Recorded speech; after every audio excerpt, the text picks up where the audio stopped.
Doctor Tanmoy মুখার্জির কাছে যাব। তন্ময়বাবু, প্রশ্ন করছি আমরা যে গোটা দেশে নিট নেট নিয়ে দুর্নীতি হয়েছে, ঠিক আছে, দুর্নীতির তদন্ত চলছে, সেও ঠিক আছে।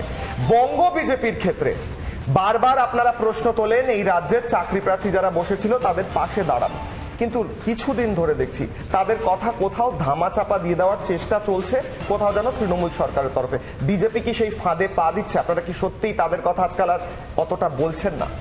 একদমই নয়। দেখুন, আমরা সবসময় বলেছি যে আমরা এই চাকরি প্রার্থী যারা বঞ্চিত চাকরি প্রার্থী তাদের সাথে ছিলাম, আছি এবং ভবিষ্যতেও থাকবো। আপনারা জানেন সুপ্রিম কোর্টে একটি মামলা যেখানে হচ্ছে 26,000 যারা চাকরি করছে তাদের চাকরি বাতিল হয়ে গিয়েছে। সেখানে সুপ্রিম কোর্ট সময় দিয়েছে, এসএসসি সময় নিয়েছে যে আমরা আলাদা করবো যোগ্য অযোগ্যদের, তো সেইটা এখনো পেন্ডিং রয়েছে। আর তারপরে যেটা হচ্ছে আপনারা বলবো যে শুনুন, আপনাদের পক্ষে তো মিডিয়ায় সমস্ত খবর দেখানো সম্ভব হয় না, তো এখন আপনারা অন্য খবরগুলো বেশি দেখাতে হচ্ছে আপনাদেরকে, সেজন্য খবরটাও কম আসছে বলে মনে হচ্ছে হয়তো। আপনাকে একটু থামাবো, কিন্তু বিজেপি সবসময় আছে। না তন্ময়বাবু, আপনাকে একটু থামাবো। দেবব্রত বাবুর কাছে আমাকে আসতে হবে। দেবব্রত বাবু, গতকাল তো একই বিষয় নিয়ে আমরা আলোচনা করেছিলাম, তর্ক বিতর্ক চলেছিল, স্টুডিও উত্তপ্ত হয়ে উঠেছিল। যারা আপনাদের হয়ে অর্থাৎ শাসক দলের হয়ে যিনি এসেছিলেন ইন্দ্রজিৎ বাবু, তিনি গতকালকে একটা কথা বলেছিলেন যে আমরা কি ধর্মতলায় গিয়ে দেখেছি যে আজও চাকরি প্রার্থীরা বসে রয়েছেন কিনা, এবং তিনি সরাসরি এই চাকরি প্রার্থীদের কোন একটা নির্দিষ্ট রাজনৈতিক দলের মদতে তারা চলছেন বলে দাগিয়ে দেওয়ার চেষ্টা করেছেন। আমাদের প্রতিনিধিরা প্রত্যেকটা দিন সেখানে যাচ্ছেন, সেখানে যে তাদের কণ্ঠস্বরটা তুলে ধরছেন, এবং গতকালকেও গিয়েছিলেন আমাদের প্রতিনিধি পিঙ্কি গিয়েছিলেন, এবং সেখানে যাওয়ার পর তিনি কণ্ঠস্বরটা তুলে ধরছিলেন। তো আপনাদের কি মনে হয় না যে এই চাকরি প্রার্থীদের পাশে দাঁড়ানোটাই আপনাদের কর্তব্য, তাদের দিকে এইভাবে কোনো রাজনীতির রংটা না লাগিয়ে? মুখ্যমন্ত্রী প্রথমেই বলেছেন কোনো যোগ্য প্রার্থী, আবার বলছি যোগ্য প্রার্থী, যারা যোগ্য অবশ্যই তারা কাজ পাবে, চাকরি পাবে, আর যারা রাস্তায় বসে রয়েছেন তারা অযোগ্য। সেটা এখন যোগ্য অযোগ্য সে কোর্ট বলবে। দেখুন, অঙ্কিতার চাকরি ববিতা পাচ্ছে, ববিতার চাকরি পাচ্ছে অনামিকা, এখন কোর্ট বলছে অনামিকাও পাবে না চাকরি। এখন তো আপনাদের মনে হয় না যে একটা স্বচ্ছতা আনাটা খুব প্রয়োজন? অবশ্যই প্রয়োজন। তার জন্য মুখ্যমন্ত্রী মমতা ব্যানার্জি নিজে গেছেন এসএলএসটি প্রার্থীদের কাছে। কার কাছে গিয়েছে? এসএলএসটিদের। আচ্ছা, তিনি আমার প্রশ্ন আছে একটা, আপনি বলুন, তারপর আমি প্রশ্ন। গেছেন, গিয়ে আশ্বাস দিয়েছেন। উনি যখন আশ্বাস দিয়েছেন আমরা মনে করি নিশ্চয়ই কাজ হবে, চাকরি পাবে। আচ্ছা দেবব্রত বাবু, প্রথমে দেখলাম 2022-এ মুখ্যমন্ত্রী ফোন করলেন, ফোনে চাকরি প্রার্থীদের সঙ্গে কথা বললেন। ফোনে কথা বলার 3 ঘন্টার মধ্যে প্রতিনিধি দল গেল, তাদের সঙ্গে দেখা করলেন। তারপর অভিষেক বন্দ্যোপাধ্যায় মিটিং করলেন, তারপর ব্রাত্য বসু মিটিং করলেন, তৃণমূলের একজন মুখপাত্র মিটিং করলেন।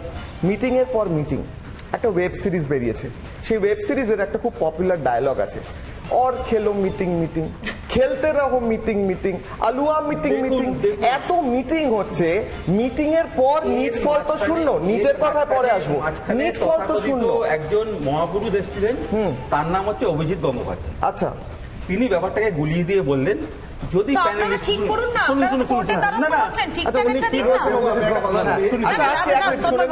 সেই মহাপুরুষ বললেন, তিনি সব গুলিয়ে দিলেন, বললেন উনি না গোলালে আজকে সব চাকরি প্রার্থীরা চাকরি পেতেন, এখন কোন একটা প্র্যাকটিক্যাল দলে যোগ দিয়েছেন, দিয়ে তাহলে আপনারা সব ঠিক করুন। এখন শুনুন, নিশ্চয়ই করবে মমতা ব্যানার্জি, পাহারাদার হয়ে আছে, নিশ্চয়ই তিনি করবেন। তারপর আমি যেটা বললাম, মিটিং এর নিট ফল কি হলো? হয়তো সময় লেগেছেন, আগামী দিনে হবে।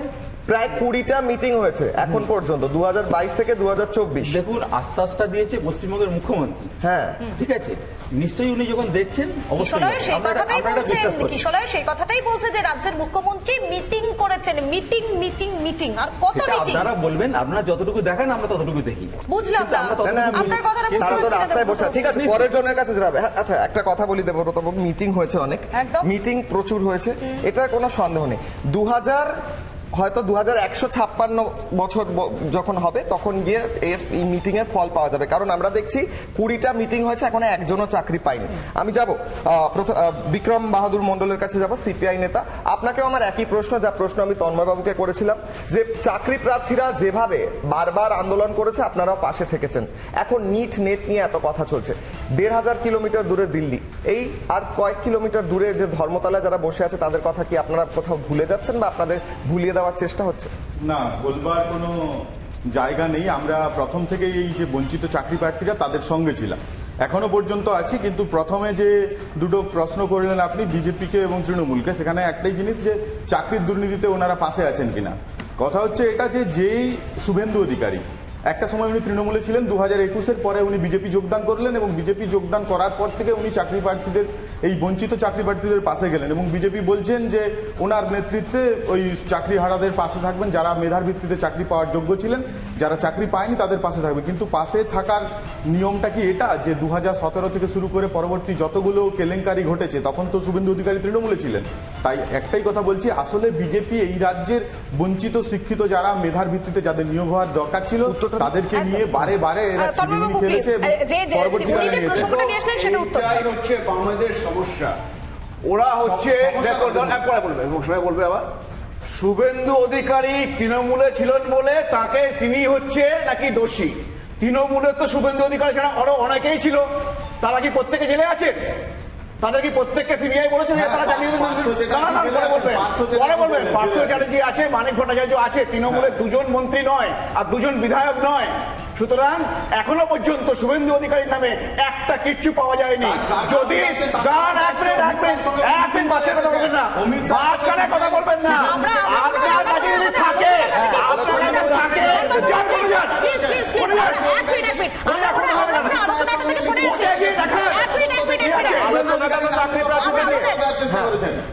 আমি দেবব্রত বাবুর কাছে একদম সরাসরি একটা প্রশ্ন রাখতে চাই কিশোর।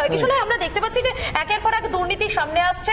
এ রাজ্যে একাধিক দুর্নীতি সামনে এসেছে। সব থেকে বড় যে বিষয়টা হচ্ছে শিক্ষক নিয়োগে দুর্নীতি। দেখুন, শিক্ষা নিয়ে অবশ্যই আপনারা কোনো ছেলেখেলা করতে চাইছেন না। আপনারা চাইছেন আমাদের ভবিষ্যৎ প্রজন্ম যাতে একেবারে তাদের ভবিষ্যৎটা খুব সুন্দর হোক, একদমই চাওয়া। তাহলে এই যদি শিক্ষক নিয়োগের ক্ষেত্রে দুর্নীতি হয়ে থাকে তাহলে সেই দুর্নীতির তদন্তে সমস্যাটা কোথায় বলুন তো? দুর্নীতি যদি হয়ে থাকে তার শিখরে পৌঁছতে আপনাদের কি কোনো সমস্যা রয়েছে? কোনো সমস্যাই নেই। তাহলে সুপ্রিম কোর্টের দ্বারস্থ কেন হচ্ছে তদন্তে বাধা দেওয়ার জন্য? সমস্যা দেখছি এই যে ডবল ইঞ্জিন সরকার আছে। গতকাল আমরা বিহারে দেখলাম কেন্দ্রীয় এজেন্সি গেছে, তাদেরকে দৌড় করানো হচ্ছে। বাবা, এরা পথটা তো এরা দেখিয়ে দিয়েছে। জানেন, আচ্ছা এক মিনিট, বিহারে একজনের নাম উঠে এসেছে, বিহারের একজন অত্যন্ত উচ্চ স্তরের নেতার নাম উঠে এসেছে যার পার্সোনাল অ্যাসিস্ট্যান্ট জড়িত রয়েছেন এই গোটা দুর্নীতিতে। নামটা জানেন? এগুলো দেখুন, নামটা কি জানেন? শুনুন, নামটা জানি। নামটা কি? দেবব্রত বাবুর নামটা কি? পালানোর পথ করছে। দেবব্রত বাবুর নামটা কি? না, বিজেপি এখন পালানোর নামটা বলতে পারছেন না। একদিনে তো তেজস্বী যাদবের নাম শুনেছেন তো? আপনাদের ইন্ডি ব্লকের নেতা, তাই তো? তেজস্বী যাদব কোন জোটে? জোটের কথা না, এগুলো জোটের কথা নয়। আমরা ঠিক আছে, জানি চোরাদের জোট। চোরের জোট হয় আর আপনাদের এজেন্সি গুলো কি মহাপুরুষ? চোরেদের জোট।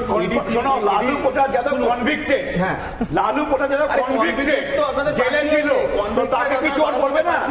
তাকে কি চোর বলবে না? বারাসাতে কনভিক্টেড, আর এখন তার ছেলের নাম জড়াচ্ছে, বলছেন না কেন? সুতরাং প্রতিটা ক্ষেত্রে দেখবে ইন্ডি জোট মানে চোরেদের জোট। এটা বারে বারে প্রমাণ হয়, এটা আগামী দিনেও প্রমাণ হবে। আর কতটা হবে জানি না, বিভিন্ন এজেন্সি গুলোকে তো আরে এসএসসি এখানে বলছে, এফিডেভিট করে হলফনামা দিয়ে বলছে যে দুর্নীতি হয়েছে। 8,000 বেনজল ওর 26,000-এর মধ্যে আছে। মানুষ বুঝতে পারলে বলছে মমতা পার্থক্যটা বোঝো একটু। চলছেন